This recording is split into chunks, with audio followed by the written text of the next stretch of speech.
Let's unbox my shopping haul from Sajgoj.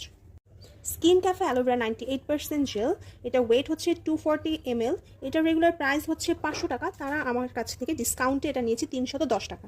এটা facial রেজার order করেছি, এটা রেগুলার প্রাইস হচ্ছে 280 টাকা, এটা ডিসকাউন্টে আমার থেকে রেখেছে 190 টাকা। পর আমি অর্ডার করেছি রাজকন্যা গ্লো বুস্টার ফেশিয়াল ওয়াশ, এটা অল স্কিন টাইপে যায়, আর এটা রেগুলার প্রাইস হচ্ছে 185 টাকা, তার ডিসকাউন্টে আমার কাছে এটা রেখেছে 79 টাকা।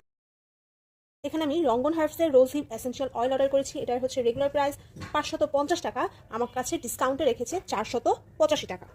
আমি আরেকটা এসেনশিয়াল অয়েল অর্ডার করেছি, সেটা হচ্ছে skin cafe lavender essential oil, এটা রেগুলার প্রাইস হচ্ছে 400 টাকা, আমার কাছে ডিসকাউন্টে তারা রেখেছে 340 টাকা। আর আমি অর্ডার করেছি ponds super light jail moisturiser, এটা খুবই লাইট ওয়েট একটা ময়শ্চারাইজার, স্পেশালি অয়েলি স্কিনের জন্য এটা অনেক ভালো একটা ময়শ্চারাইজার। এটার এই ময়শ্চারাইজারের রেগুলার প্রাইস 180 টাকা, তারা আমার থেকে এটা নিয়েছে ডিসকাউন্টে 120 টাকা। সাজগোজ থেকে পারচেস করায় তারা আমাকে গিফট হিসেবে একটা টিস্যুর প্যাকেট দিয়েছে আর একটা কুপন দিয়েছে পিজা হাটের।